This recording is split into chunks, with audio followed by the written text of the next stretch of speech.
Finally, August book club in September. So today is our book club of the book, The Push. Kirsten and Cathy and I have a good discussion about this book. I think we all had slightly different points of view on this book, which was kind of cool. It's usually me and Kirsten versus Cathy, not versus, but we have a similar opinion and Cathy has a different one. But this one, we kind of all three had a different opinion, which I think makes for a really good book club book. So, yeah, it's a good discussion. We also talked about colleges. We also talked about what our kids want to do for a living. We also talked about a trip we recently took a little bit. So, it's book club plus.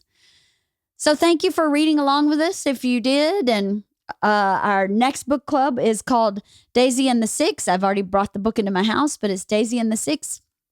Sorry, Daisy Jones and the Six. If you want to start that one and read along so we can discuss. We're going to do that one pretty soon since The Push was technically August's book club book. Thank you for coming back every week. Thank you for your emails. Thank you for your book club suggestions. I appreciate them. And I hope you enjoy August's book club in September.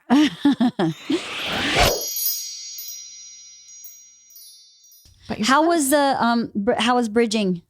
How was all that? I missed it. It was good. Good. Fine. Smooth. Yeah, exactly. As expected.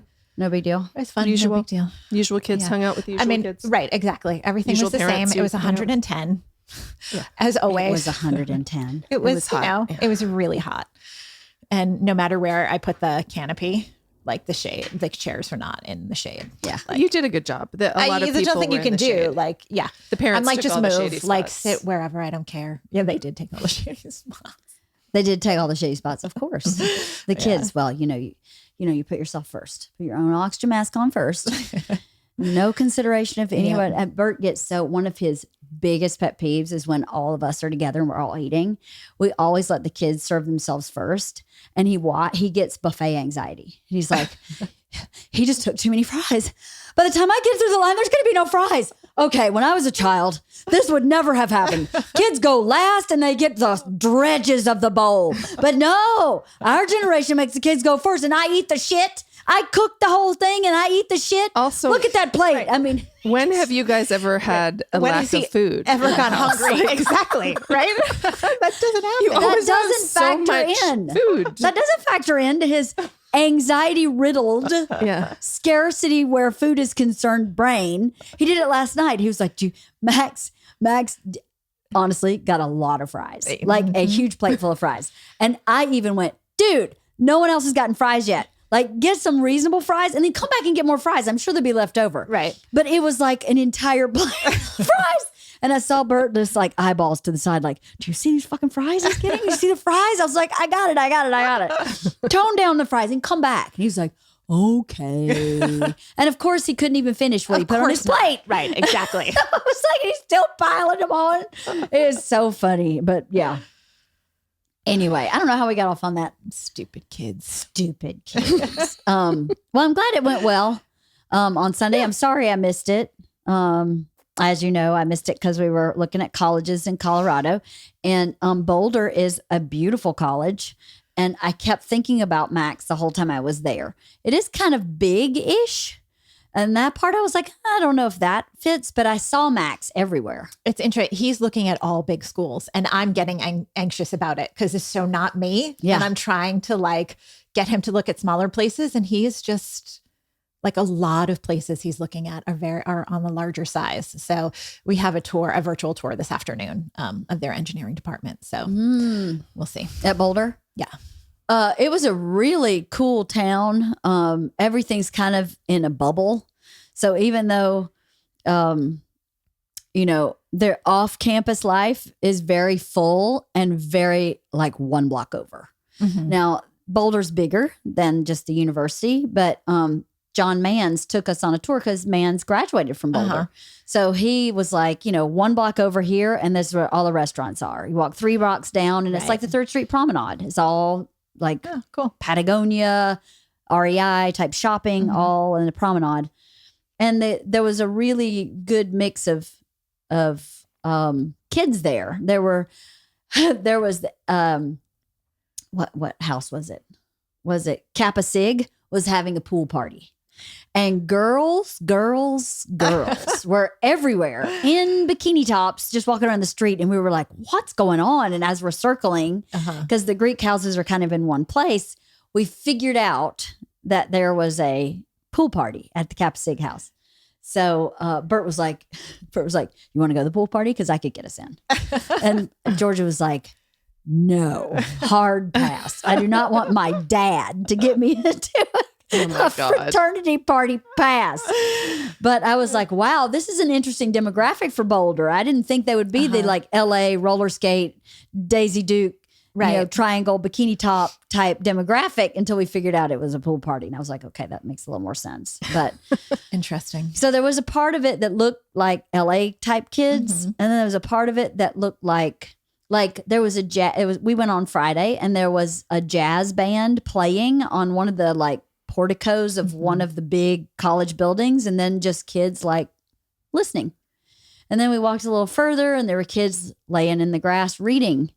And then there were kids clearly doing some kind of homework. And then there were kids just kind of walking around. And then there were kids who had set up a snow ski jump on campus and were jumping off snow skis with a crowd of like maybe 50 people.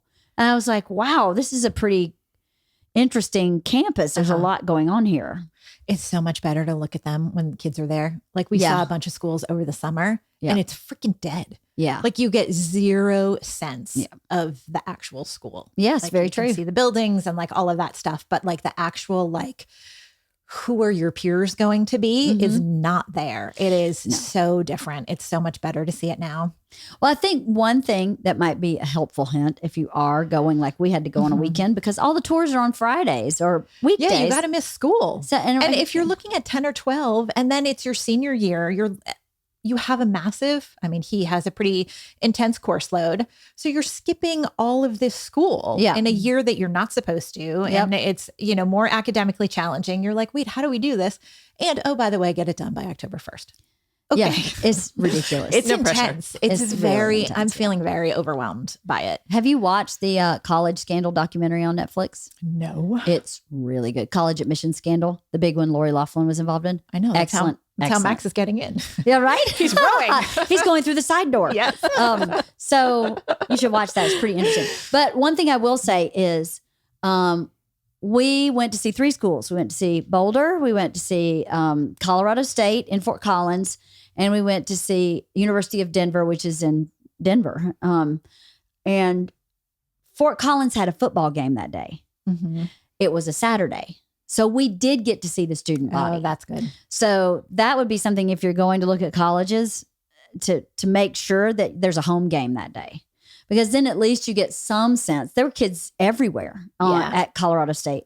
And I think even once they're back on campus on a weekend, like you'll see them outside in the quad or whatever. In the summer, none of that happened. Yeah. So, well, I have to tell Sandy this. I totally forgot. So Bert, long time ago, a fan sent him a patch, like the kind of patch you sew on a jacket that said, "Show me that butthole."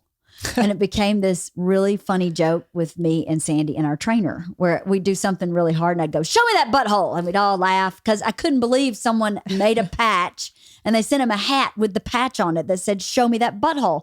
So we're driving through Colorado State and there's this huge flag in someone's window that says, "Show me that butthole."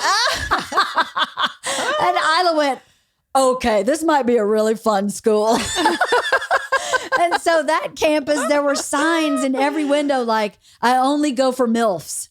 Like ridiculous. And I thought, okay, but nobody here takes themselves too seriously, including the faculty, because they allow "Show me that butthole" to hang for everyone to see. Boulder was so like tidy. There was nothing like that. Like from the outside, the dormitory, you would have no idea if it was a freshman, sophomore. I have no idea who lives there. Everything is like pristine and clean. And Colorado State, literally, I was like, "Show me that butthole. This might be a really fun school." And then people were walking around because of the ball game. And then we went to University of Denver. There was a lot of Greek activity because it's Rush, or it should be right about Rush. So we got to see some girls at least walking around there because there was a big Chi Omega group, and then kids in the cafe. But you're right. Once school's back in session, people are kind of there. Yeah. So. What did Georgia think? So funny. She said she liked the University of Denver best because she has decided she does not want to live in a college town. So Boulder, what we saw of Boulder looks like a college town. And Fort Collins, couldn't really get a good sense of the town. They have like a 3rd Street Promenade type area too, but it was all families and people my age. So she was like, I don't know about that. It was really kind of out in the boonies a little bit, according to her. Now, I don't know anything about Colorado. Fort Collins may be a huge, town, but she was like, I actually like the setting of the University of Denver best. But there's like something like, I'm probably going to get these stats wrong. There's something like 20,000 students at University of Denver, but only 5 of them are undergrad. So everybody else is a small undergrad. Postgraduate. Huh. So she was like, I don't know about that. So she still wants to go see University of Oregon. She wants to see a university in Flagstaff.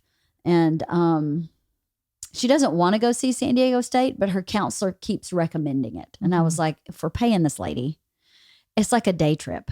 Right. It's super easy to go. Drive down there, you take a look, you drive home, and you've done it. And she may know what she's talking about. Yeah. I mean, that is what she does for a living. It may be a great fit for you. So, anyway, that's how it went. It was pretty good. All right, good. I think what the best part was, it kind of, it gives her a jumping off place, She has a point of reference. Yes. They just need to see stuff. They need to have a sense of what is out there, what life could look like. Yeah. Like Max was so clueless. Yeah. He had no idea. Yeah. You can talk about it, but it's not the same as actually being on campus and seeing other students and whatnot. So no, it's not. Yeah. Anyway, that was my trip. All right. Well, that's good. So sorry we're so late on this book club. My fault. And then it's Kirsten's fault. Right. I'm like, is there a time frame? How was Hawaii? It was amazing. Was it? It was Hawaii. Where'd you go? We went to Kauai. Oh, I'd never been there. Yeah. Richard and I had gone 17 years ago for our honeymoon. Aww. Yeah. It was great. We did a surf lesson as a family and we did a ton of snorkeling. I chased a shark. No. Like a couple of times. Richard kept seeing this shark where we were snorkeling. I never saw the shark. And I was like, where's the shark? And he pointed, he's like, well, he went that way. So I took off that way. And he's like, it's ridiculous. You're not going to find the shark. Right. But I found the shark. How about that? It was like the length of my arm, you know, it wasn't like a big shark or anything. So that was fun. And just, we did a lot of swimming and eating and yeah, it was fun. It was awesome. Really great. Yeah. I'm so glad. You needed it. Yeah. You did. It was good. You needed it. And not only do you need to get out of your element, I think Hawaii is just amazing. It is. I mean, it's hard to beat it. It's really hard to beat Hawaii. I've been to Oahu and to Maui, and it never disappoints. I just keep wanting to go back. Yeah, it never disappoints. No, it doesn't. Well, Such a different mindset, right? Yeah. Like you just need that once in a while. Yeah, it's true. Just to get away from my dogs. I just got to get away from the dogs. Just to have one day where I can put a pair of pants on and not be covered in drool, slobber, and slime. I'm so glad you got to go. I'm glad it was fun. That's good. Well, let's talk about this book. What'd you think about The Push? I'm just going to say, I did not know that it was so dark when I recommended it. Had no idea. Didn't remember what this book was about at all. Mm-hmm. And as I was reading it on the beach, I was like, wow. Okay, a little light summer reading, anyone? Right? Sorry. Right? So, anyway. It was dark. That was my first thought, was like, wow. But did you like it? Did Cathy like it? Dun, dun, dun, dun. There were parts I liked. I mean, it was entertaining or whatever. I freaking hated the main character. Like, she was so annoying. Like, everything about her. Like, I was like, step it up, woman. Like, I don't know. I just found her like really depressing and weak and what's the word I'm looking for? Like, I don't know. Like, I I don't know, get a pair of cojones. Passive, like if you maybe. think there's something wrong with your child, fucking figure it out. Mm-hmm. Like not just the like, oh, I'm going to curl up in my corner and just forget about it and hope that, I don't know. Like she just but really she annoyed had me. no parenting. She had no, She had no support. no supports That's at true. all because when she tried to bring it up with her spouse, he was completely unhelpful and gaslit her basically. Yes. And she had no family supports. Like she essentially didn't have a mom. Right. And her dad was not an active parent. And it was just sort of a perfect storm. Kind of. But Yeah. did you like it, Leanne? I liked it and I didn't like it. I had both because I related to a lot of the feelings that she was having of being overwhelmed with your first child. Mm-hmm. And I didn't like that I related to it. It made me upset with myself. And it made me want to push rewind and go back and get rid of those feelings. But a lot of the feelings she had, and it made me think, I wonder if her lack of parenting and my lack of parenting caused those feelings where you're not expected, you just don't expect to be so overwhelmed and sleep deprived. And you don't have a support system like most people do with parents who come in. And I mean, obviously I had my in-laws, but it's not the same. And so I thought about that quite a bit. I was like, I wonder if I'm relating to her in a way other people are relating to her, or if I'm relating to her based on my own experience in a different way than other people. Because I think sometimes when you don't have a nurturing parent, you don't understand maybe what's happening when you're supposed to be nurturing. You know what I mean? Or like that you're supposed to be doing. Like my family is very lovely. My dad is very sweet, and I crawl up and sit in my dad's lap. But I don't know that I grew up in a nurturing culture. You know what I mean? It was like, stop complaining and just get it done. Work until you drop. You cut your thumb off, you don't go to the doctor. There's no, it's not very soft. You know what I mean? So that wasn't very instinctual for me to have a child curl up into me and need me. I'd be like, what the fuck is this? I don't understand what I'm supposed to be doing. And I'd have to kind of like deny my own instinct and go past my own instinct to give what I thought I needed to give, but then I'd feel violated. Does that make sense?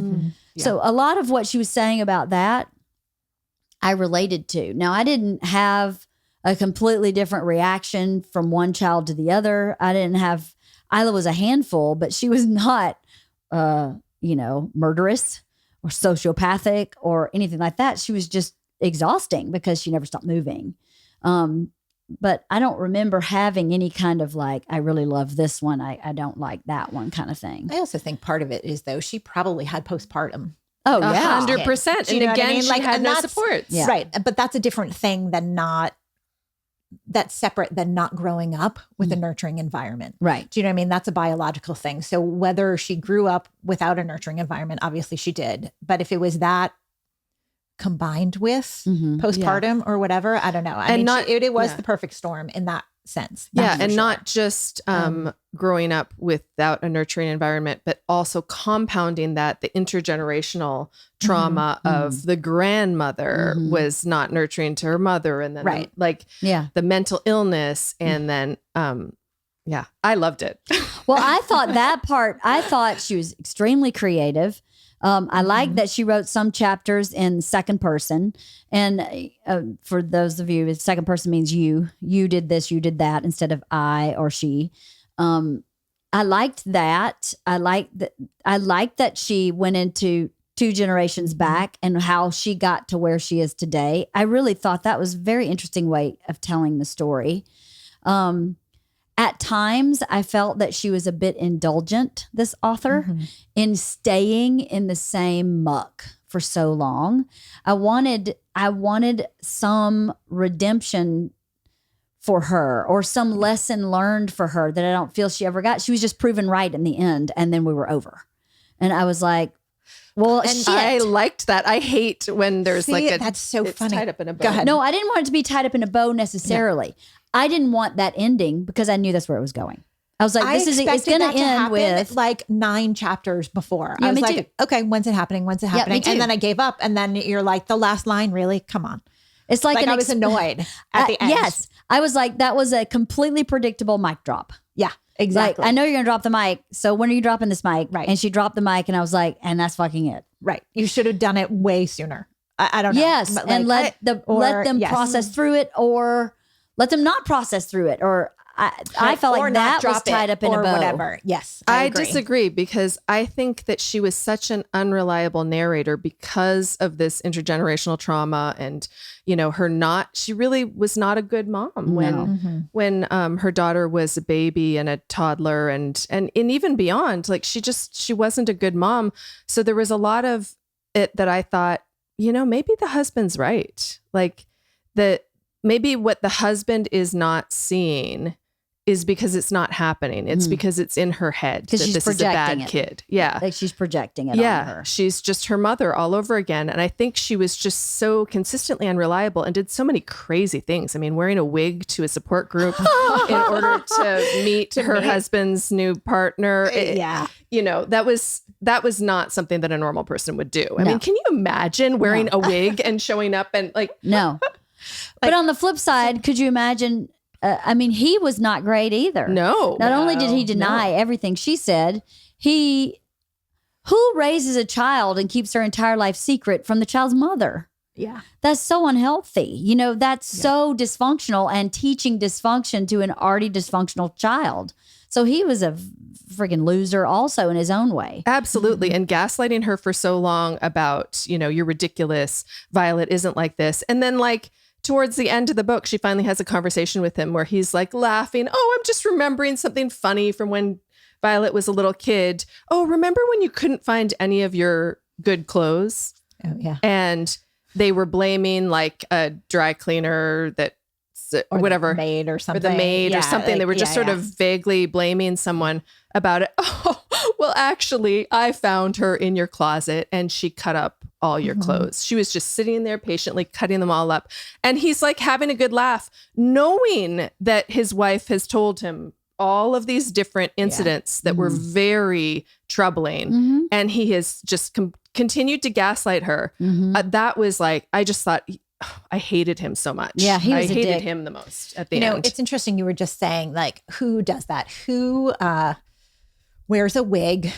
The Thank mic you. was on one eye. Sorry. You're a pirate. I know. Who does that, right? So maybe there is some sort of genetic disorder. Mom clearly is crazy. So maybe there's something to the fact that the child is clearly crazy too. Maybe there is this whole generational, they're all just fucked up.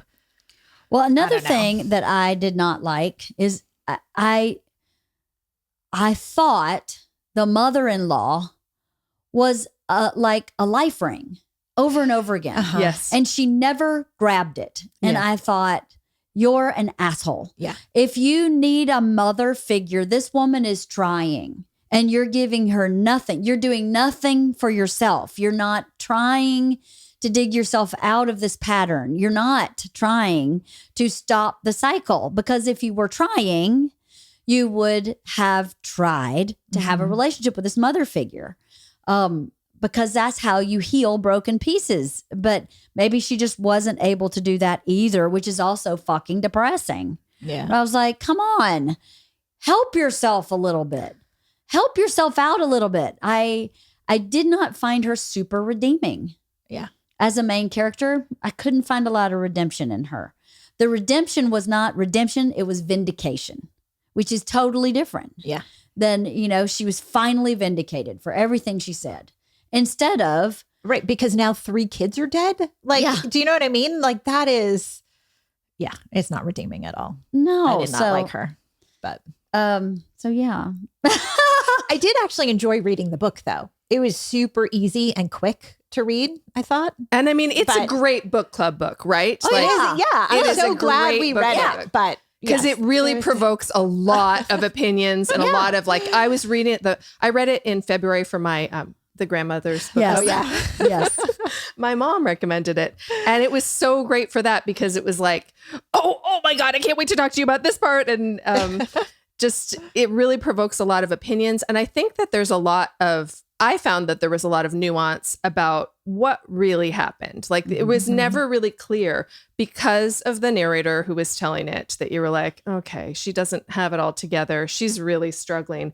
So, this kid who fell at the park, was he pushed? Did he fall? Did her daughter have anything to do with it? Right. There was we really don't know. Yeah. And nobody else saw anything. So it was really conceivable that she had just projected, my kid is bad, because she didn't bond with the kid. Right. And then throughout, and I love the title, The Push, because it literally started with the push. When she pushed her daughter out, she has a traumatic birth. Yeah. Yeah. Later, she pushes her son out and it's an ecstatic birth. Yeah. And the push at the park. Yeah. There's all of these pushes. Yeah. The push in the street. Everything was a push. And I thought that was pretty ingenious. Yeah, it was very smart. It was very smartly written, I thought. Yeah. I just sometimes felt it was a little indulgent, but smart, right? All of it, you're right. There was doubt planted throughout. There was no absolute anywhere. And that's an interesting book to read. I was never uninterested in the book ever. Right. I thought one thing that was also interesting that she did was that the two probably most likable characters to me were the mother-in-law. Typically a mother-in-law is not it's a stereotypical not likable character.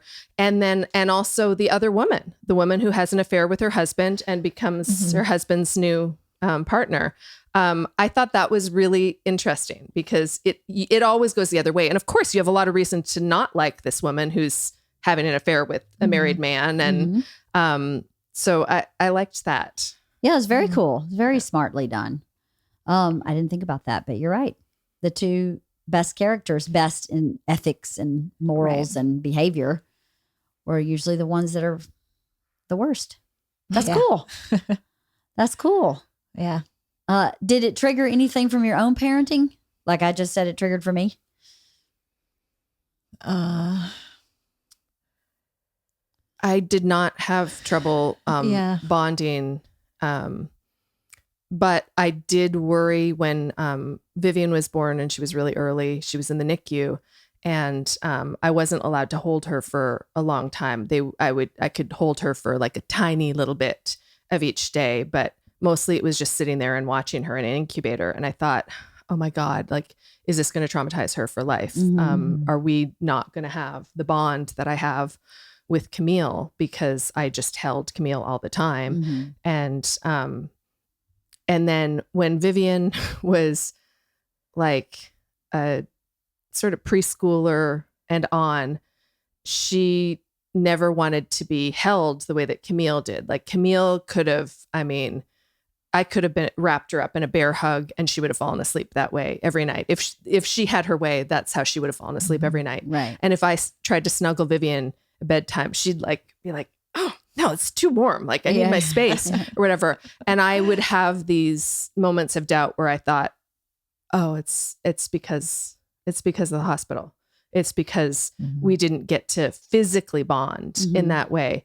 But I don't think that's true. I think they are two different people. Vivian has just always been more independent and she's still kind of cuddly with me sometimes and she's 13. And but it did bring up like a little bit of that feeling of like, what is this? What is it supposed to be like? And it's different than what it's supposed to be like. Well, my first childbirth was terrible. It was really traumatic. My second one was like delivering a feather. So I related to that where I was like, oh, this is what it's supposed to be? Oh, well, why didn't I have that the first time? The first time was so traumatic. And then my recovery from that first time was so intense that I think I got started off traumatized. And you don't have the space to process your own trauma when it's really rough, and it was really rough. So, I'm sure women have had much worse, but I think that put me off on the wrong foot. So for a lot of what she was talking about her post delivery of the first baby, I actually really did relate to because I thought I am so fucked up on the inside from what I just experienced that I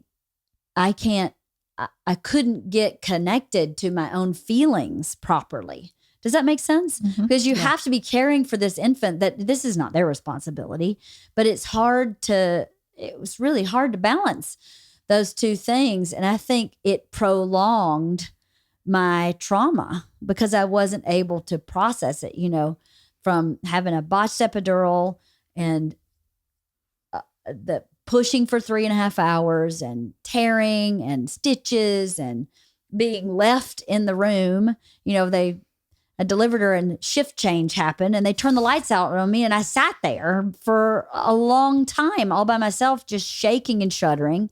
No one explained to me that the shaking and shuddering came from the epidural and the process and that this was normal. I just thought I was falling apart, literally. I was in such bad shape. My friend Rumbly came to visit not long ago. She's been on the podcast before. She was our maid of honor. We were pregnant at the same time. Her daughter was due like 3 months after mine, and she came really early. But she was very pregnant, and she came to see me in the hospital, and I was still shaking. And she left. She told me after that, she said, I left the hospital so freaked out. So I thought, Leanne is the strongest, toughest. She could push a bus out of her vagina, and she's trashed. And so Rumbly was like, what am I supposed to be doing? Oh my God, what's happening? She called her doctor and was like, I will have a C-section. I will be having a C-section. I'm not going through this. But I think I was really, really visibly, physically fucked up. And then Bert left 3 days later. So I didn't have any way of being like sobbing. And it's not right to have a baby and just sob for 2 days. I feel like what I needed to do was sob for 2 days. And I just wouldn't let myself do that because I have a new baby. I'm supposed to be happy. All these people are coming to visit. All these people are here to see the baby. My dad's here. Could you imagine if my dad walked in and for 2 days I was sobbing? He would have no idea what that was about. And I was so busy trying to take care of all of these other people that I just stayed trashed for a long time, I think. The sobbing is normal, though, because that's just hormonal. But no one told me that. And I don't have an example of that. And I don't have a mom to buffer that. I didn't have that. And my aunt, bless her heart, who's a labor and delivery nurse, she sees this shit every day. So she's just like wiping shit around. And I'm like, I guess I'm supposed to be okay. And she didn't tell me, hey, you need to cry? Let's do it. And because I had the botched epidural, I had that really bad headache. So all we were doing was keeping me from having a headache. That was the whole focus was just lay down and just don't do anything. And just, if you got to go to the bathroom, good luck, because it's going to suck. So I did relate to her in that feeling of this, like, what has just happened to me? Like, I felt like I was almost in a car accident, or it wasn't what I had anticipated at all. And yeah, same. It was not not what I anticipated. I don't think it is for anybody. I feel like it's like being hit by a bus.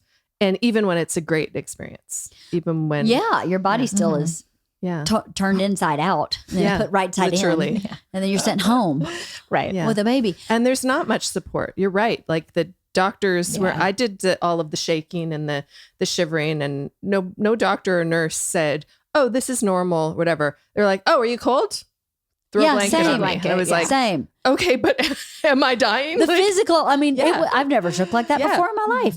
It was crazy. Yeah, it was like hypothermia shaking. Like, it was. Yeah. But I've said this before on a podcast, but my friend Noelle niece, who was pregnant after me, pregnant with twins, I sat down with her and I went, I'm going to tell you all the bad shit, because no one told me the bad shit. And it really scared me. My sister-in-law gave me a heads up. She did? She did. No one gave me a heads up. Yeah.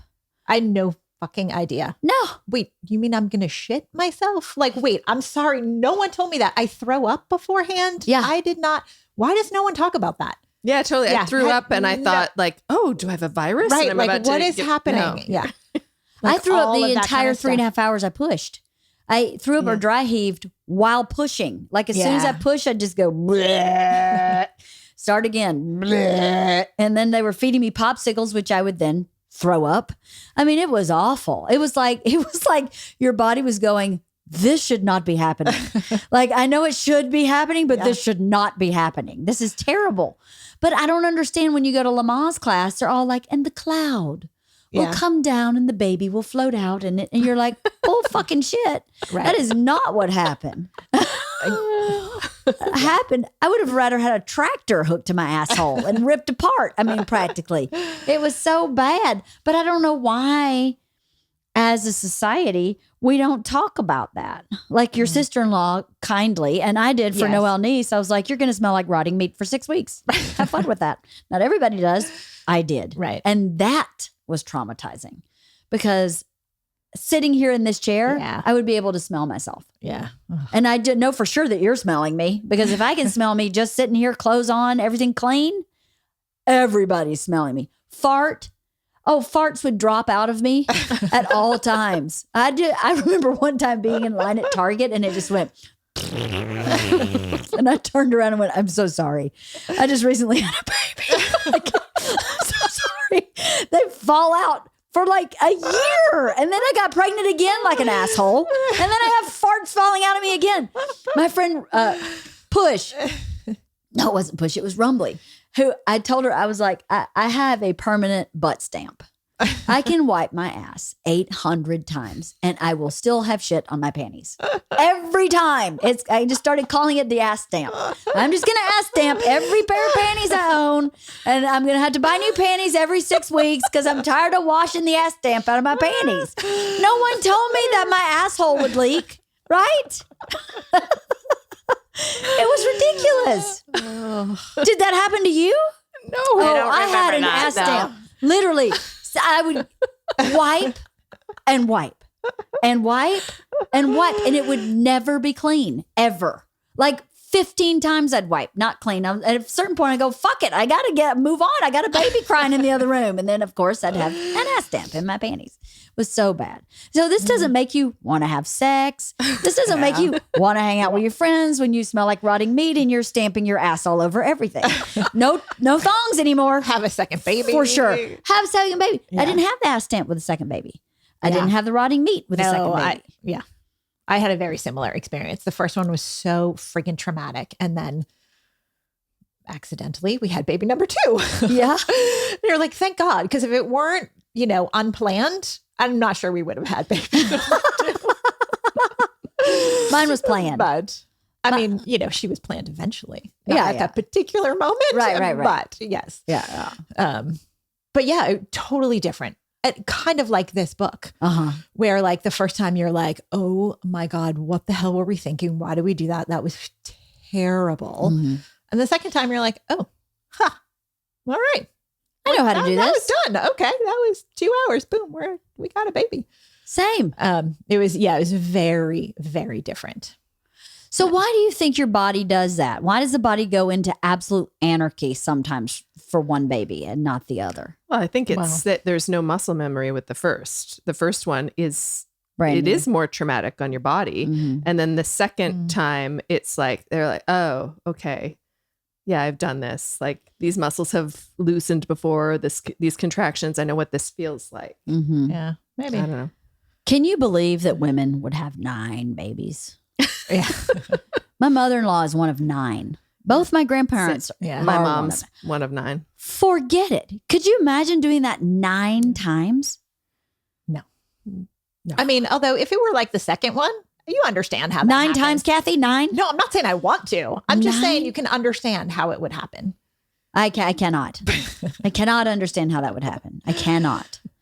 That 9, 6 even. First cousin Andrew's one of 6, and I'm like, 6, all boys. Yeah. Oof.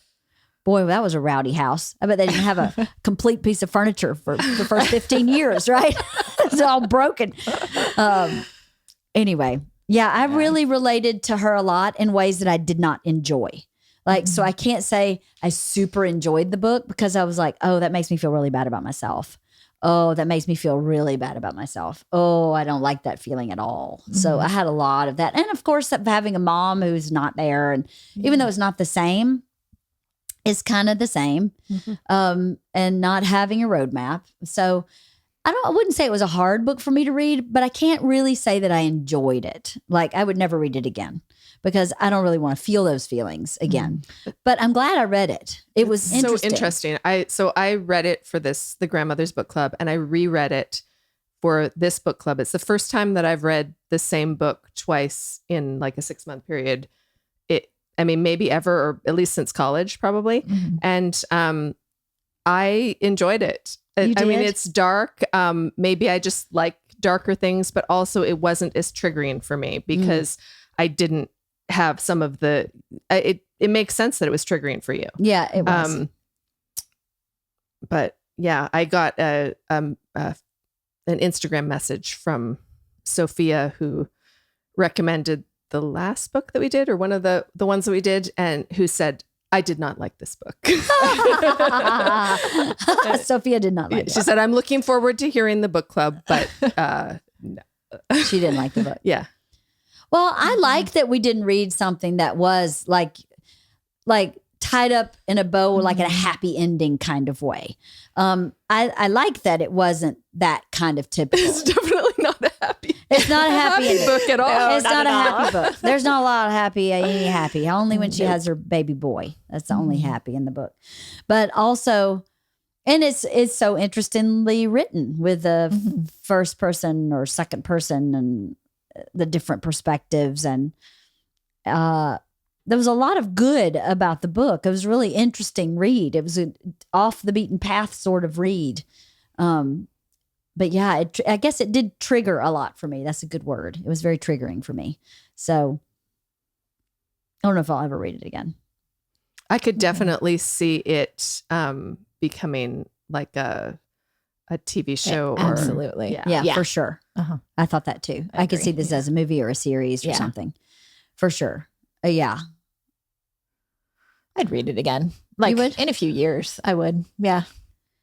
But yeah, it wasn't triggering for me either. I mean, now that we're talking about it, it's interesting because when you say you didn't have a roadmap, I think about how I was terrified. I was convinced I was only having boys, and that's what I wanted. I did not want a girl. I was terrified. I was like, I can't do a girl. I'm going to fuck her up, and I am terrified.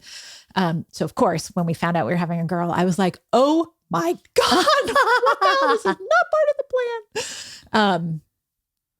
And feeling like you don't have a roadmap. Like, how do I do this so that I don't end up becoming me? Yeah. Like she doesn't become me. You know what I mean? So that's interesting. There's nothing wrong with you, Cathy, but I think you know what I mean. Like the there's whole nothing wrong like with you. relationship, my relationship with my mom, like I didn't want that for her. Yeah, I definitely don't want that. You want to repeat a cycle. Correct. You did. That's all you wanted, not to repeat a cycle. Yeah. So I get it. I thought I was having boys too. I was like, I'd be the perfect mom for boys. Me and boys, we are like peas and carrots. My best friends in high school, boys. I went to Florida with boys. I've always been with boys. My dad's a boy. I hung out with boys. First one was a girl. They're like, I see a hamburger. I was like, what does that mean? Well, you either get a hamburger or a hot dog. And I was like, fuck. Yeah. I got a hamburger. Damn it. We didn't find out. We told them at the ultrasound both times that we did not want to find out. We were like, you know what? It's a happy surprise either way. And yet every random stranger who approached me in the street, we were like, oh, you having a boy, right? And it was like, I don't know. I don't know. Oh yeah, you definitely, because the way that I carried, the way my sister, everyone and her mother, no one ever predicted girl. And I have 2 girls. Yeah, my grandmother told me my ass was big, so I was having a boy. And I was like, I think just my ass is big. With Max. Oh my God. I had a huge ass. Yeah, I think just my ass was big. It still is. But I'm also like, you have a 50-50 shot. So like, it's a pretty, it's such an absurd like proclamation to go like, and people would say like, oh, I've never been wrong. And I'm like, how many of these random strangers, like you will never see me again. So you don't know if you're wrong. A fortune teller, right? Like everyone is a fortune teller when you're pregnant. Everybody. Yeah. That's the truth, isn't it? So funny. That's really funny. Well, what do you have on your list of our questions? Is there anything we didn't discuss? Well, this is just one that Holy cow. You printed No, it. I just printed up a reader's guide. Thank you for doing that, by the way. I'm just, talk amongst yourselves. I'll find a good one. Here. Oh, well, I mean, we kind of went into this, but nature versus nurture is a big theme in this book. Are we born or are we made? And especially when children turn out to be violent or dangerous, how much blame lies with the way they are raised. Dun, dun, dun. Dun, dun, dun. Well, I think Violet was maybe didn't have a connection with her mom, but she definitely, I don't feel was like super abused or Right. I don't think she was raised to be violent. She had a connection with Right. her dad. Yeah. Yeah. Maybe a bit indulgent, but Yeah. There There's was definitely some parenting moments that could have been a lot different, but she certainly wasn't raised in a household that saw violence or treated people that way, for their faults. They were not so evil then or mean to others. the alternative you know? to that is like epigenetics, where maybe it's just this, transferred down from the grandmother and the great grandmother. That's a new study that our environment actually does get transferred down in genes. yes, it does. Yeah. Takes 2 generations to grow out trauma is what I've been told. So like Holocaust survivor, that trauma is passed on genetically for 2 generations after. I read that a long time ago. So yeah, I mean, you can see I think that. it's that's been a long-term psychological study, but it is a more recent, and I mean recent, like maybe 20 years or something. Yeah. In terms of actual genetics. Yeah, that's what I'm talking about too, is the genetics, not because their behavior is different because of the Holocaust, but what it does to your physical genetics passes down. I read something about that a long time ago. Yeah. So that seems like Violet was probably the way that she was because of this intergenerational trauma. But then it also makes you wonder, like, when a child doesn't bond, when the mother doesn't bond to the child, and she was Blythe was really intentional about letting her Cry, suffer a little. Yeah. And cruel. yes, cruel. Yeah. And like that time when Fox comes home and it's 4:45 and Violet is screaming uncontrollably. And he's like, she wakes up from her nap like clockwork, 3:00 every day. She's been screaming for an hour and 45 minutes. And like what that does to a person at that age, that was really hard to forgive the narrator. Yeah, it was very hard to forgive the narrator for that, because I remember having times where I go, I'm just going to take 2 more seconds before I walk in there. But an hour and 45 minutes is totally different. It's totally different. And now that you say that, when my kids were little, George and I went to a like Gymboree type place. It was not Gymboree. It was somewhere in Hollywood, like a privately owned single place. There was a mom there who had adopted a boy from Russia, and he was so desensitized. He was 4 maybe, and she had adopted him fairly recently. And I guess she said the conditions there were so bad that they would just let them scream for hours and hours and hours and hours. And he was like a robot. I mean, he was like no other kid I'd ever seen, and he was quite violent. And the owner of this Gymboree type place was very good about, and the mom was very good about going to everybody and going, this is what's going on. This kid is not normal, and this is why. And then all of us could kind of go, oh, okay, well, we'll just parent around that. We have to kind of help. You can't shun this kid. It's not his fault. Yeah, but you have to You have protect to keep your own kid safe. So I'll just keep a super close eye on him when he's near my kid. Other than that, you're on duty. That's the way I felt about it. I'm not going to police him with other people's kids necessarily, unless it is something that's obvious I could do. But it was really heartbreaking because he was like the term dead inside. He was dead inside. That kid was just like void, vacant. And I thought, how do you recover? How do you build that? Probably more extreme than what Violet had. Violet had a parent who was plugged in, a grandmother who was very plugged in. She had people in her life, but the mom wasn't the way she was supposed to be. It was heartbreaking to have the mom be so in love with the second baby. Yeah. You think this first baby, no matter her violent tendencies, really got the shit into the stick. Yeah. Yeah. And for Violet to see her mom so bonded. I mean, it's obvious when you see a parent bonded to their kid. It's really obvious, and how hurtful that would have been to her. And how it might make her a psychopath. You know, are psychopaths born or are they made? That's the question. Well, there definitely were contributing factors in her case. Yeah, for sure. So, okay. So one of these questions is about Blythe and her early relationship with Fox. I had nothing when I met you, and you effortlessly became my everything. So what did you think about the quality of their relationship from the outset? Is there something dangerous about a love that is all-consuming and addictive? I had strong feelings about that. I was like, she was so obsessed with him, and she really didn't have anything else. She didn't have a family. She didn't have really friends or whatever. So he was everything to her. And it was almost as if the baby got in the way of that. Like when she was in labor, she was saying, no, I don't want to push. I don't want to push. Because she didn't want that. She didn't wanted want life to change. Yeah. Right. Well, she wanted for him to always, she wanted always to be the most important to him and for him to be the most important to her. So it was almost like she resisted Violet because she just wanted the dad to be the most important thing to her. And that is, it's like a tricky thing. Like people talk about, whether their kids are more important to them or their husband or whatever. And I think that's kind of, I don't really think it's a very helpful conversation because they're both really important to me and they need to be. And they need to be sort of more important to me at different times developmentally, like depending on what everybody needs. And I love them all. But at the same time, from the outside looking in, I was like, yeah, this isn't going to end well. This is not a healthy dynamic.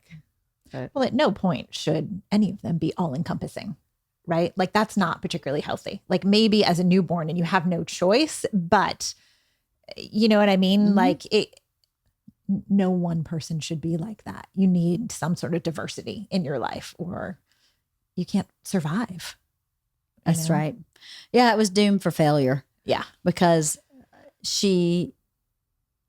listen, when I was young and I was very love deprived, I fell head over heels. I'm going to marry lots of guys that I was marrying them like week one.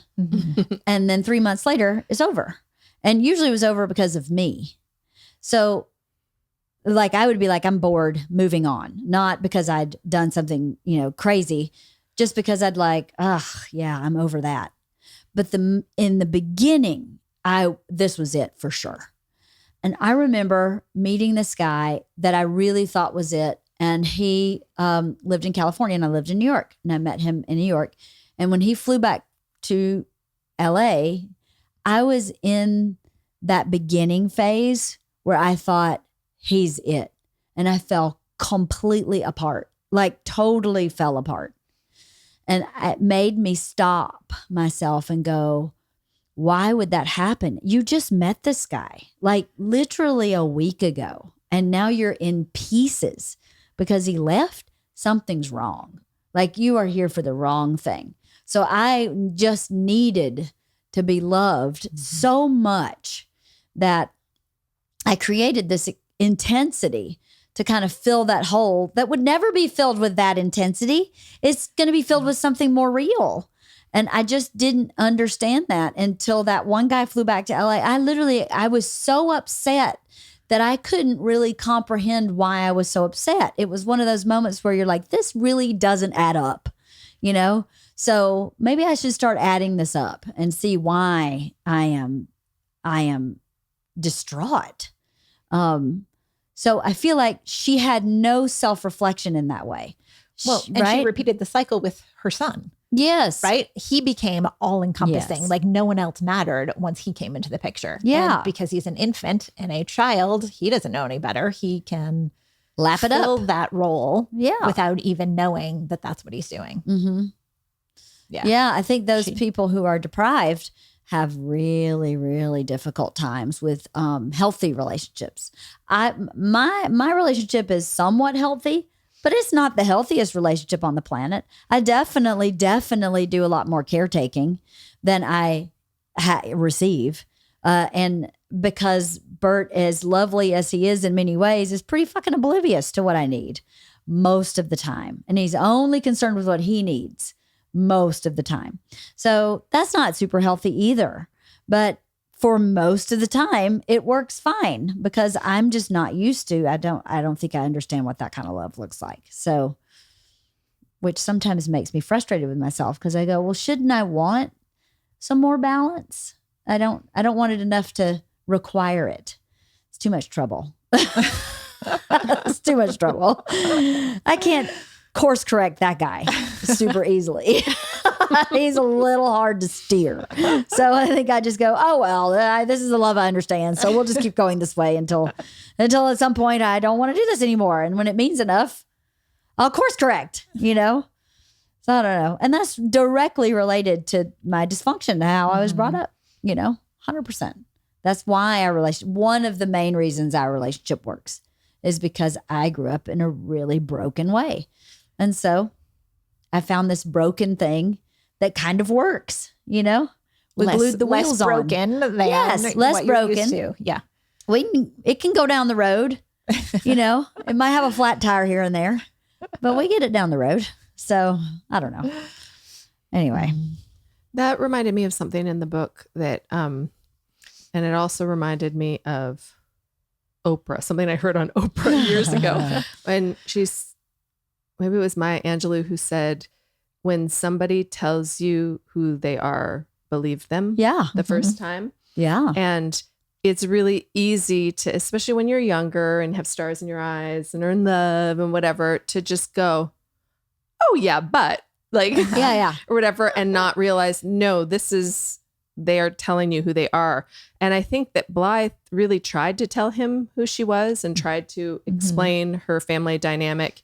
And she tried to have a conversation with him about her fear of that trauma affecting the way she raises their kids. And, but I think when she's still pregnant, and Fox really brushed her off repeatedly and was like, yeah, you'll be fine. Yeah. You'll be fine. And it's like, you'll be fine is not helpful. No. It's not helpful when somebody is reaching out. No. Right? No, he really didn't get it. Yeah, he really dropped the ball consistently. He didn't get it on so many levels. Yeah. He really didn't get it. And I am sure that is true for so many people where they're patronized and patted on the head and, patted on the tush and sent along and not heard for, hey, this is really not working. I'm really concerned. I actually had that conversation with Bert before we got married. I was like, I don't know what I'm doing. I have no roadmap. I am really concerned that I'm going to really screw it up. So, and his response was, we'll figure it out. We'll figure it out together. So I was like, okay. That's something my dad would say. So I could go with that. We'll figure it out together. Anyway. Okay, this one I think is interesting. Do you think Fox ever lied about not believing Blythe in order to protect Violet? If so, do you think trying to protect his daughter was a good enough reason to doubt his wife? I wondered how much he actually was having the same concerns, because his words said he was not having the same concerns as her, that no, she's a little girl. She's fine. You are demented for thinking that. But it did make me wonder if he just allowed her to be the scapegoat, that he had those thoughts, but that he was sort of devil's advocate when she voiced those thoughts. I think there's something wrong with her. It allowed him to go into protective father mode and go, no, she is a child. And that he just sort of scapegoated her with that, because there were so many signs. But again, it's an unreliable narrator, so we don't know. We didn't hear his point of view, but except you brought up the clothing. Yeah. Where exactly. He caught his daughter doing something that is completely not normal or acceptable and violent, and he just brushed that under the rug, didn't even bother to tell mom about it until years later. When he's laughing about it, right? Though. So he's laughing about it like, oh, kids. Yeah. He's out of his mind. Yes. He's totally oblivious. And I think he just lived his life in the path of least resistance. Yeah. And he chose the path of least resistance over and over again, including sleeping with his secretary. Yeah. And falling in love with her. It was all just It was just sort of easy. Yeah. Yeah. Everything, whatever, just fell Whatever in his lap. happens, I'll just go I with don't it. like, and it was such a classic, like, I don't like what's happening at home. So, okay. I'm going to go Yeah. over here. Yeah. Oh, look, this is right here. Oh, Yeah. okay. This is Yeah. much easier. Yeah. So let's just do that. Right. Yeah. Path of least resistance. Yeah. I didn't like him. I was not a fan of him at all. No, Like, not a fan. Okay. Well, this was an interesting one. This is sort of like tied up in this last question, but when Fox tells her, Violet wasn't always easy, but she deserved more from you and you deserved more from me. It's like the one time that he acknowledges any culpability in it.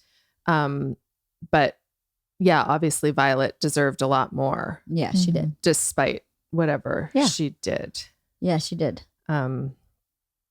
It's hard when you have a kid that really pushes back, like there was a period with Isla where I felt like, I don't think she really felt this way, but I felt like the surface feeling of Isla was, if mom disappeared from the planet, that would be so much better for me. I could eat unlimited Oreos. I could drink soda all the time. I could totally blow off my homework. I would not have to clean my room or brush my teeth. And how much better would life be? Like that was, it was like middle school. Mm-hmm. And I understood that this is the way life works. She doesn't really feel that way about me.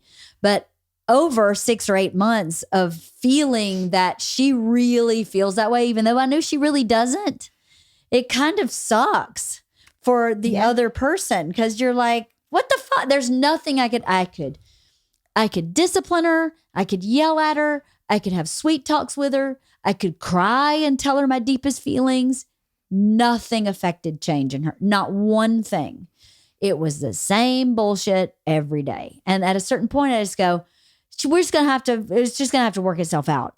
But so I understood that piece of Blythe not knowing what to do and nothing working. And this kid being so kind of diabolical that there's nothing she could do that would work. Like even if she did the right thing, then Violet would pivot it into the wrong thing. That's what I felt was happening. Yeah, like for example, when she did the right thing, like volunteered for the school field trip. Yeah. And then Violet used that as an opportunity to say, fuck you. Yep. You don't get to be a good mom. Yep. I think that what you just said was really important, Leanne, because I think that when I tell people that I have teenagers, it's like, oh, teenagers, oh, teenage girls or whatever. Everybody gives you the same sort of thing. But that's based in, to me, it always feels based in like, oh, dating, like drinking, like whatever the typical, like, and typical, I'm saying like, what was the 80s, Right. 80s movie version of teenage behavior, Yep. And I'm always like, that has no bearing in my life today, as no bearing in my life during a pandemic. Right. It's just my kids are living a very different teenage lives than we did. Yes, for sure. In the 80s, Yeah. not in a pandemic, Yeah. in a different city, all of that. But what is really hard about parenting teenagers is, the constant, the I don't like you feeling. And even when they're not saying I don't like you, just the disrespect, even when it's on a very micro level of just like in a minute, like even if it's just the constantly, I got it. Yeah. I got it, mom. Yeah. In a minute. Yeah. Whatever. It like the most innocuous stuff that even though in my big moments early in the day when I'm well rested, I can go, this is typical. This is developmental. It's okay. Got it. And then by the time like 8:30 rolls around and I'm tired and it's just, there's so much buildup and it feels like just a minute. It feels like a fuck you and die. Like it feels like a much bigger thing. Yeah. And it really wears you down. And I remember my neighbor Mel, who I was very close to, but they moved. When her daughter was a teenager, her daughter is 6 years older than Camille.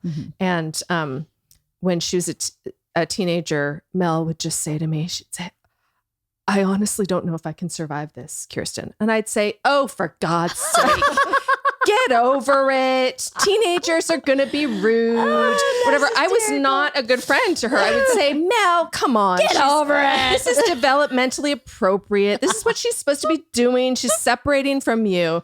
And I texted her a little while ago and I said, I apologize. I'm like, I don't know if some days I honestly don't feel like I will survive it. I totally understand where she's coming from because it's all of these, it's like microaggressions. Yeah. All of these microaggressions that chip away at you all day long. And like my kids are good kids. They're easy kids. Yeah. But they're teenagers. Yeah. And so it's like one more eye roll or like, that just it makes me lose my mind. At a certain point, I'm like, okay, well, I'm a middle-aged woman, so I'm like invisible in society. It's not like, being a hot 20-something where everybody's like, ooh, look at her, look at her go, or whatever. Nobody notices me. And so then to also not be noticed in my own home by the time 8:30 at night rolls around, it is too much. And I'm like, I understand at such a root level what she was talking about. Yeah, like, totally. I don't know if I will survive this. I hate to do this. I have to see if this is my delivery. So, of course, this morning I get a phone call saying, you're going to get a delivery in the middle of this podcast. Or the window starts in the podcast and then ends way after. I'm like, surely. It's only like the first half hour, surely. And of course, they're here right now. So what should we do? Will you talk amongst yourselves for a minute and let me go get them started and then we can wrap it up? Is that okay? Yeah, sure. 'Cause I feel too abrupt. I feel like this is too abrupt of an ending. So talk amongst yourselves. You're talking about the book. I'll be right back. I'm sorry. It's my dressers. I ordered them like July, June. You need a dresser.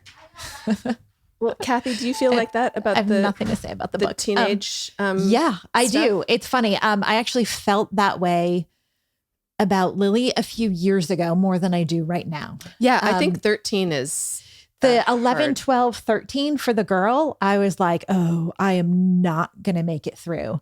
And then there's been a shift. However, I will tell you, Stephen 1000% feels that way with her right now. He is like, she hates me. She wishes I was dead. She does not like, she can't even say hello to me. It's not entirely accurate, but she definitely has a very different relationship. It is definitely there's more eye rolls towards him than towards me. That's interesting. I think we're having the same experience where I'm finding the 13-year-old, the vacillating between lovey and eye rolls to be more earth-shattering. And then Camille is also directs more of her irritation at Richard right now. Oh, interesting. As a 16-year-old. Yeah.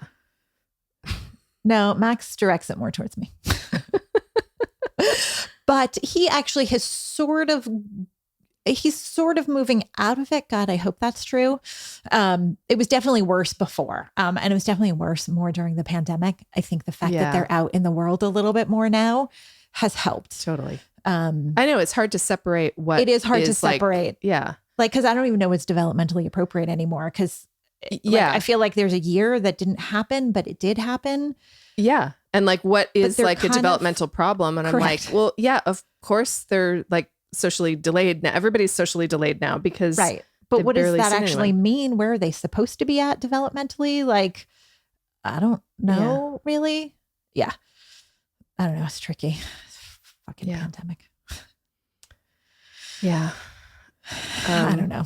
We'll see what happens. I don't know. It's very, I don't know. I also wonder if like the girl boy dynamic is a different thing. Having a boy definitely is different. You know, he's on a different path, so to speak. He's a different kind of kid just based on gender. Right. So I know. And it's so hard to tell, like, because I only have girls, but they're really different. Yeah. They're right. They're not even remotely the same kid. Yeah. And for a lot of different reasons, but even stuff like, even academically, Camille's a great writer. She really struggles. She has a learning disability in math, dyscalculia. I don't know. Needs a calculator. And Vivian is hands down, her favorite subject is science. and she wants to go into either biology or geology, or she likes earth sciences and living sciences. She'd be like a vet. I could see that.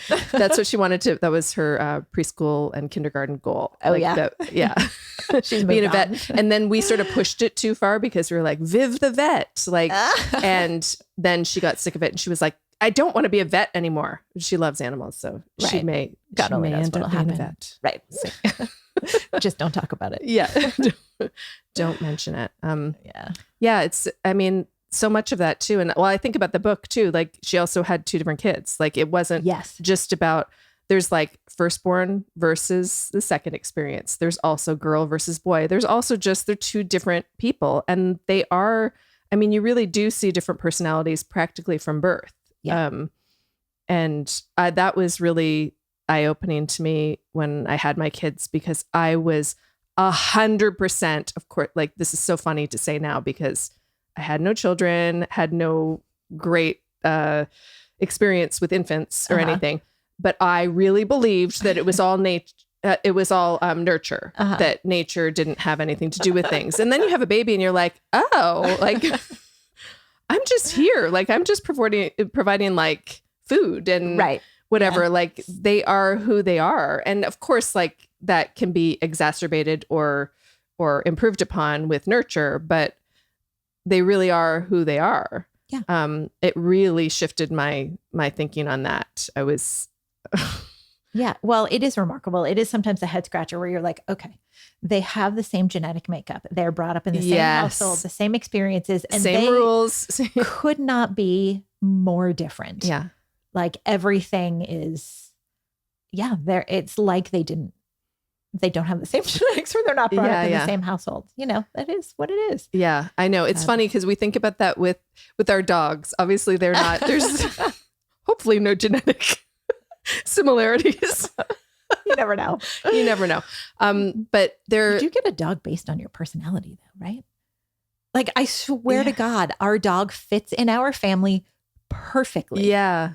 I don't know how that happens. I don't know if some of that is just dogs being natural people pleasers, so they really can adapt themselves to the family. But yeah, you're right. I mean, but it's funny because our Millie, our larger dog, we always say she's a sensitive dog. Like, because if I swear at all, and I mean, I could be reading a book on the couch, I'm completely quiet, and I could go, shit. Like literally just whisper it that quietly. And she comes running over and will put her paw on my leg and look up at me with her big eyes. And she knows that I'm concerned about something. And I'm like, okay, it's not a big deal. I was just surprised by something in the book. It's calm down, Millie. But she knows what swearing is. Like she knows all the swear words and she's concerned. She's deeply concerned. Pepper is not concerned about the swear words. And she's not nearly as sensitive, but she's very, very sensitive to noises. So like when, fireworks or if she howls like a wolf when fire trucks go by, especially if they also lay on the horn while the sirens are going. Mm-hmm. As soon as you can see her, like she's about to do it. And then they lay on the horn and then she just like she puts her head back and it literally looks like a wolf. And she's like 10 pounds. Yeah. She's a 10-pound wolf. Baby. And I just think it's interesting because it's also like, nature versus obviously nature. Who knows? Yeah, right. Who knows? They're different breeds. Right. You got what you got. Yeah, what you get. Yeah. But then the nurture aspect of like in this family, one of our dogs cannot handle swearing. Maybe that should be a note to me that I should like clean up my language. Right. Yeah. Our dog is attention deficit and super cuddly. Like that just fits perfectly with the family. Like my children are psychotic and love to cuddle. Like, so I don't know. I just got a third one apparently. Like she's a lunatic and then like we'll just snuggle all day long with you. I'm like, okay, you belong here clearly. And she's ridiculously cute. And she's pretty dang cute. Yeah. And psychotic.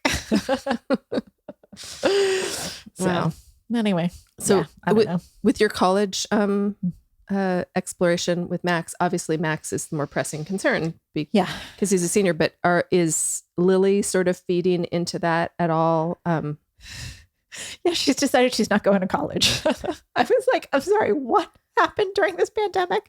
My like super high achiever, I have to get straight A's, like meltdown if I get an A-, like this pandemic, she's like, whatever, doesn't matter. I'm not going to college. I was like, oh my God, I can't So what does this. she want to do then? Because this will all change, like, of course. I'm not sure that it will, quite frankly. Okay.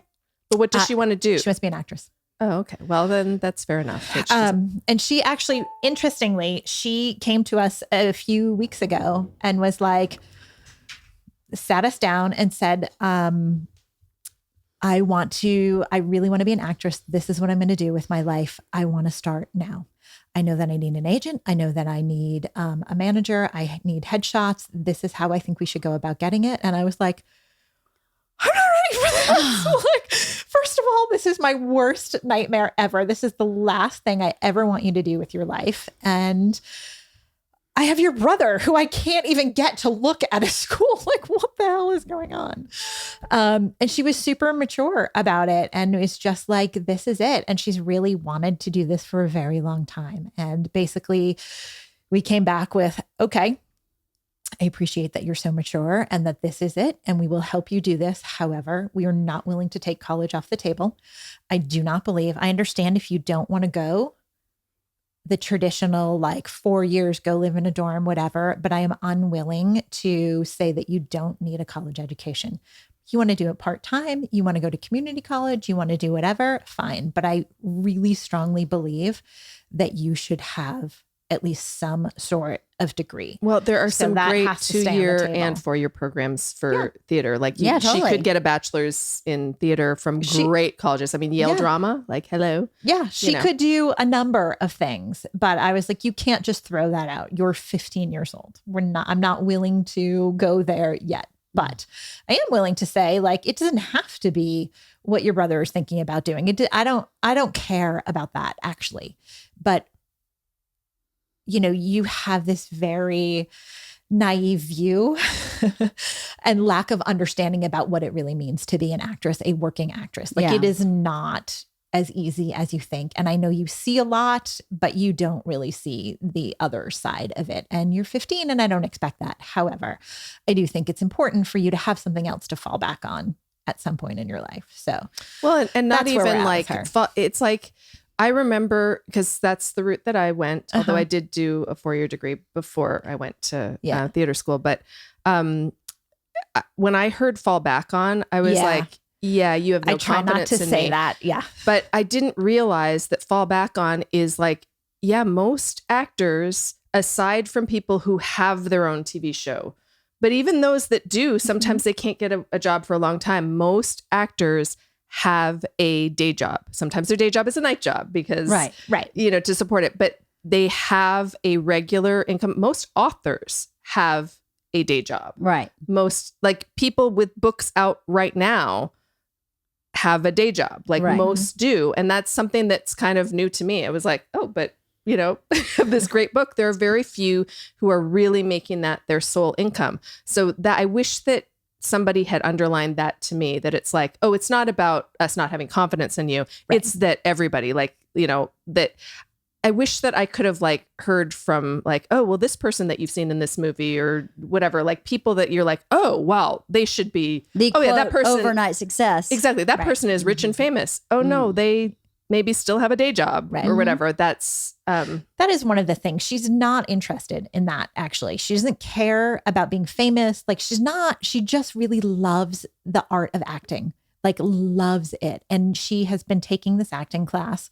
And honestly, she is so freaking happy in it. And she said to me, like, Mom, you don't understand. Like, even when I'm with my closest friends, it's not the same as when I'm with these group of people that understand. It's just different. And I love it. I'm like, fuck. Don't say fuck. There's no reason to say fuck. You know why? I was going to get my 4-year degree. I didn't graduate and then decided I would take an acting class just for fun. And I really enjoyed it. I loved it. I moved to New York City and I took, I I'm a Meisner trained actor. I took a 2-year Meisner program. And I learned volumes about myself and the world and people and personalities and character and story.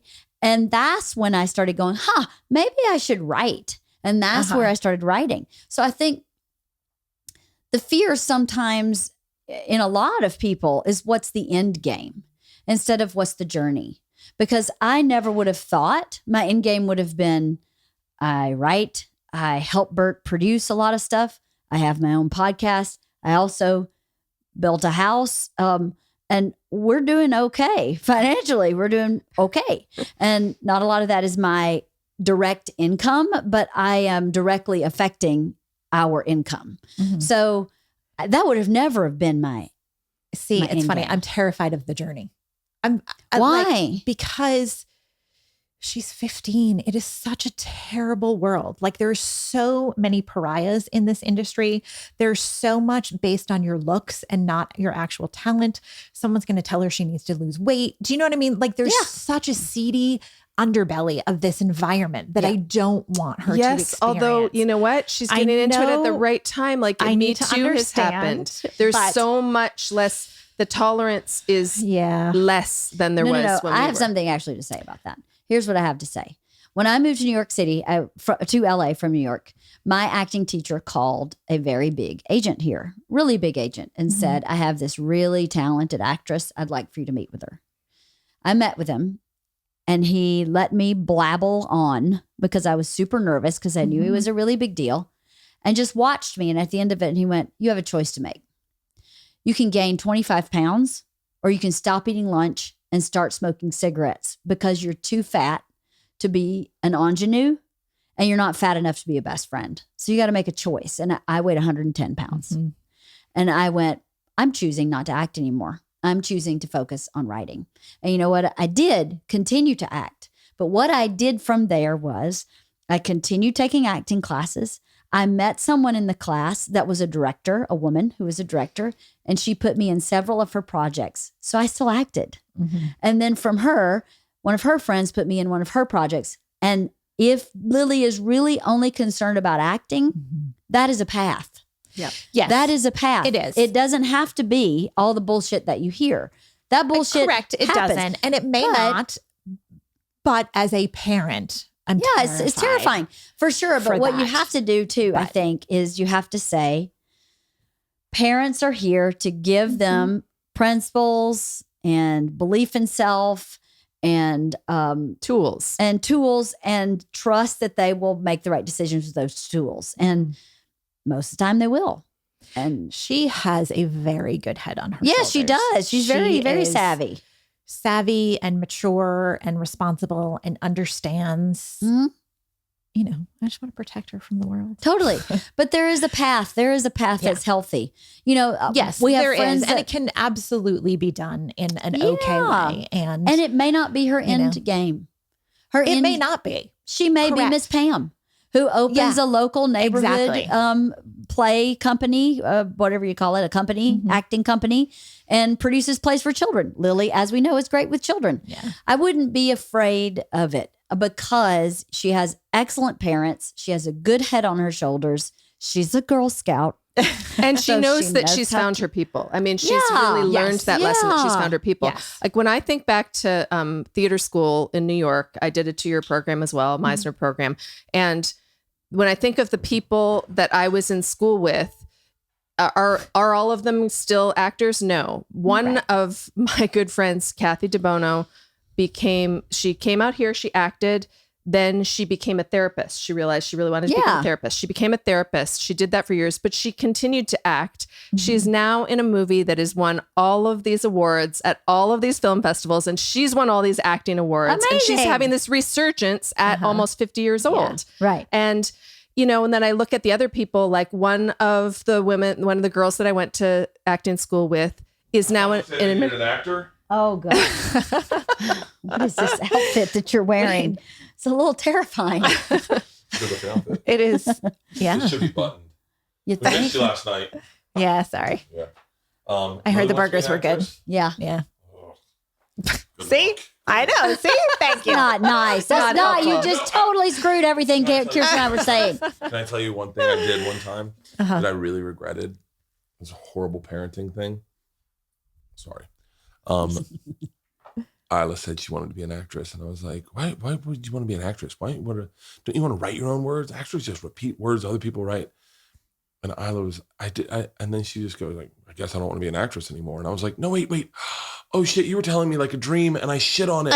And I was like, oh my God, I'm so sorry. And then I acted and I was like, oh, it's a lot more than what I thought it was. It's a lot more. And I am a really great actor. Go. I'll see ya. Any hoodles. Have fun, guys. Well, we're almost done because we have a meeting at noon, so I have to wrap it up. But yeah, I wouldn't be afraid. I mean, I understand your fears. As a parent, you're supposed to go, no, you go down this route. Right. You go to college, you prepare. But nothing I did in college I use.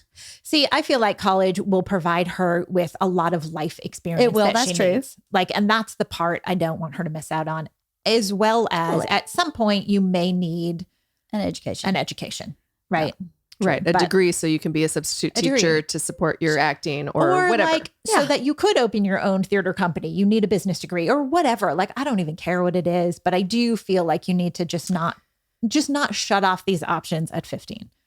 No, We'll see what that is the happens. point. Not to Yes. shut off an option at 15 is very wise advice. But I think a college counselor at school can also shed some light on that to Lily, that you don't have to be the bad guy, that they can go, okay, that's great, but let's also apply to some programs. Okay, you like theater? Great. Well, then these schools have great theater programs and you can kill two birds with one stone. You can make your parents happy and you make yourself happy.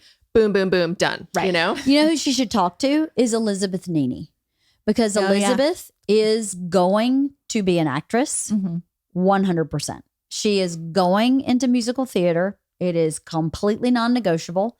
And she is looking for colleges for that purpose. Yeah. And she's full of conviction.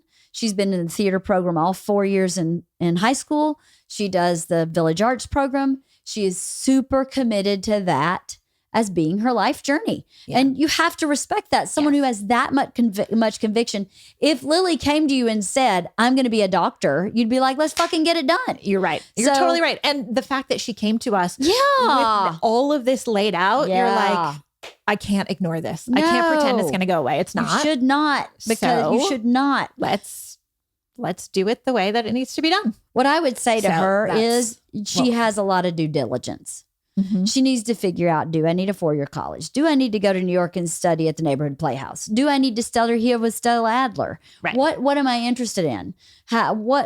There's so many different ways to skin that rabbit that she needs to do her due diligence, because I agree with you. A trained actor is very different than an untrained actor. You have to have so much incredible raw talent to be able to craft in acting. That's very, very rare. And I'm not saying she's not that person, No, but but the likelihood is pretty slim. correct. Yes. So she'll probably need some education. So what does that look like? Does she need to go to the new school in New York? Where does she need to go to get what she is resonating with her? So just like you go see NYU, you also go see the neighborhood playhouse and say, you have to audition to get in those places, Right. but to see if that's even what you want to If you're- try. right. Yeah. Go check out American Academy of Dramatic Arts, the American Musical and Dramatic Academy.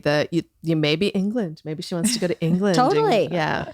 Well, I had a great teacher here in LA. His name was Arthur Mendoza, and he was taught by Stella Adler how to teach, and he was an amazing teacher, and he's right down the street. Yeah. You know? I mean, we're certainly in one of the right places. Yeah. Yeah, Yes, for you are. sure. It is a little bit easier, but Yeah, totally. Yeah. So, well, that's really mature of her and really exciting. That's great. if I get my son to do that. Hey, thrilled. I get either of mine to do it. Mine are like, I think Isla's plans on her job being sleeping. I think she's like, I'm going to be a professional sleep study person. I'm just going to sleep. I have no idea what that kid's going to do. Well, I shouldn't talk about that. Never mind. But she's still very much figuring out who she is.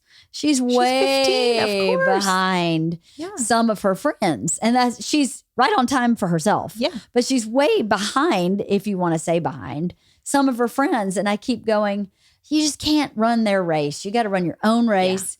Some people know exactly what they want to do from a young age, and some people don't know what they want to do until they're 50 years old, like me. Right. Or 45. And at 45, I go, oh, I need to be doing these things. The rest of it has been about finding my way to that, you know? So she's lucky. And you know what? The thing about it is, I think it's really brave. And Bert and I debate about this a lot. He could never imagine quitting, quote, quitting. But I didn't quit acting. I shifted into something I was more interested in. I was no longer interested in acting. I wasn't interested in it. So why would I continue to do something I wasn't interested in instead of being open to going, I enjoy writing more. Right. So acting led me to writing. So I'm just going to leave that over here and then pick this up over there. Yeah, that's evolving. And some Yeah. people evolve further in their career and want to just evolve as an actor. And some people want to evolve on a Into different path. something There are else. different Totally. paths. That's why you have so many different jobs in life, right? Yeah. I think it's exciting. So- And I think, you know, if she wants to do it, she'll do her day job with a smile on her face. 'Cause I kept going. I worked at Lowry's the Prime Rib while I managed an apartment building and sold Avon and worked for a private caterer and was writing all at the same time. And I would remember being really tired and my brain would go, but this allows you to write. So it's okay. Just keep going. Yeah. And when you get like, when some friends or get to the point where they're like, you know what, this isn't the lifestyle that I want. Yeah. Sometimes they shift because the lifestyle is more important to them than the pursuit. But sometimes what seems like to me, it's like, you're still living in a studio apartment and you're this much old, and not in a judgmental way, but in a, I can't imagine myself doing that right now. Yeah. But they're happy doing it. Yeah. You know? That's To what each his matters, own. Right? Exactly. Due diligence. Yeah. That's what it's about with any career is you have to do your homework. That's it. And then you can make a decision. But blindly saying, I want to be a train engineer and then not looking into what that really means Right. is really irresponsible. So, and you'll make her do her due diligence. Yeah. You guys will be right there with You her. won't have to make her. She'll be doing it on her Exactly. own because she's that kind of kid. So sit down. I She's have a that kind of kid. PowerPoint presentation on how I'm going to become an actress. Totally. Ready? Boop, boop, boop, boop. Yeah. No PowerPoint, but everything else. Yes. I was working on my Gold Award about how to be Yeah. an actress. I'm making a manual for other girls about how to be an actress. Yeah, she'll figure it out. She will.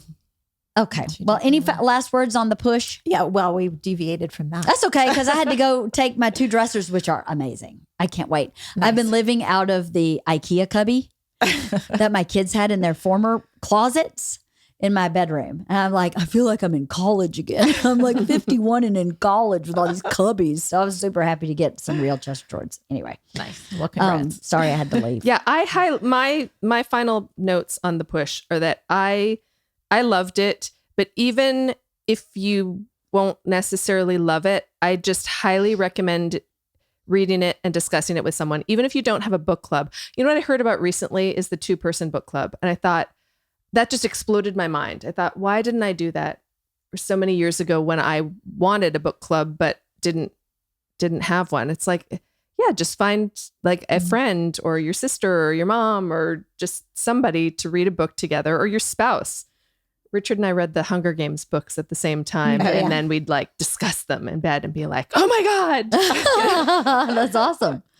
But this is just, I think this book is a great book to discuss because there's so much that you don't really know what's going on. Right.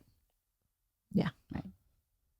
Well, I think it was a really, I mean, I have no regrets reading it. It clearly triggered me in a lot of ways, but I thought I actually have already recommended it to several people, but they're looking for a good read.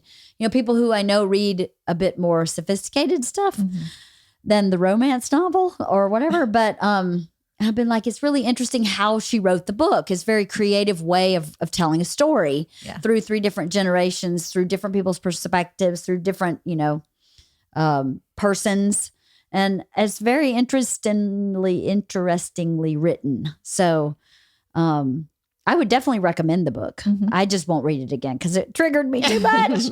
What about you, Cathy? What's your final word?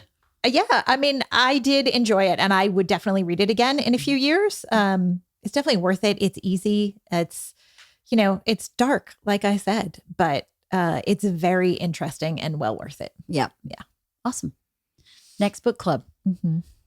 Daisy Jones and the Six. I'm halfway through. So I don't know if we're going to try to shove it in September. So because this is, the push was actually August's book club. So I don't know if we can shove this into September, but I got to start reading. I haven't started it yet. I could probably make it happen. This Lily Hayslip, who was a guest on our podcast, was like, please, will you guys please book club this, please? She's asked me about it a million times. So I'm doing this for Lily. And I can't wait to talk about it. I don't want to say anything about it, but I can't wait to talk about it. What'd you say? No spoilers. Yeah, no Too spoilers. But then after that, I finally heard back from my cousin Laura about her romance novel. Yes, I was just going to ask you about that. So on the podcast of Daisy Jones and the Six, we'll discuss my cousin Laura's romance novel recommendation. I think we should read that one. 100%. Yeah, do it. 100%. Right? We're doing it. That's Whatever, the next one like, after yeah. that. And then I think we should maybe venture into like a Stephen King type novel, or your M is for Murder or whatever, something like that we have never read anything like that before. Horror or thriller or I'm in. detective mystery or something. Let me tell you something. We were reading, Bert loves James Patterson. And we picked up one of his books one day in the car. And Bert doesn't read much. It was the most ridiculous book I have ever read. It was about like this man who knew that this female spy was totally in love with him. Everything she said was, I'm in love with you. And then when the woman started talking to him, everything she said was, I'm in love with you. And I was like, this is like male porn. This is like, I have a big gun and a big wiener and I'm a general and women are all over me and she's half my age. And I was like, this is male porn. This is a male romance novel. I could not, but I read like That's hilarious. 20 pages out loud to Georgia and Isla, and we were howling. That's funny. I was like, no wonder Dad likes this book. He sees himself as this guy with the 4 bars and stars and the biggest, wiener schnitzel on the planet. And everyone's in love with him, and he's so powerful and rules the world. I was like, oh my God. The difference between men and women and what turns them on is hysterical. I think I actually read some of it on a podcast with the girls because it was so ridiculous. When I read it out loud, I thought, how in the world? No women read these books, surely, and think that this is a serious book. It may not have been James Patterson. I don't remember who it was. He is outrageous. He co-authors with a lot of different people. Yeah. And when he co-authors with one of my favorite sort of suspense thriller writers, Candace Fox, she's an Australian writer, and she writes really great kick-ass female characters. And so when he co-authors with her, I suspect she's doing 90% of the writing because they do not read in the same way. There's no guys with big wieners. No guys with big wieners. Swinging them around. Muscles and stars and bars. And I'm the only one with a code to the atomic bomb. And she just wants to put her lips on my bomb. And I was like, he really said that? Oh my God. And we get shit for 50 Shades of Grey? Come on. It was really funny. I don't remember what it was, but it basically was like she wants to put her lips on my ba ba ba ba ba. And my girl, we were dying. I was like, this is Dad's favorite author. Makes a ton of sense, especially in that outfit he just walked in. 'Cause he really believes that's sexy. It's not. It's really not. Well, thank you for talking about this and reading. Thank you for reading every month. I appreciate it. Are you enjoying it? Yeah. We Do love you it. really? Are you sure? Yeah. I always worry that nobody wants to come and talk on the podcast because it takes time away from your day. So if it ever takes time away from your day, let me know. Okay. That's why we got here in September. We are instead of adults. We have August. I boundaries. know, right? Leanne, if we ever can't do it, we will say we I cannot do it. Yeah. We will say, I'm going to Hawaii. Exactly. And it sucks for you. And we'll talk about it later. We'll talk about it in the wrong month. But that's okay. Yes. This is my fault. We were so late. Oh, no, apparently it's my fault. No, it's not. It's not your fault. I'm just kidding. I was a little busy in August moving. So I moved in July technically, but moves are Barely forever. July. I was still so under construction in August. I could not have read this book. I wouldn't have understood anything it was saying because I would have been making lists in my head. Of, your push is to push all the stuff into the new house. Right? Push it out of my mind so I can read the push. Okay, well, I look forward to seeing what you guys say about Daisy Jones and the Six. It'll be fun. I will start it so we can get it done if you want. Yeah. Okay. Thank you. Thanks.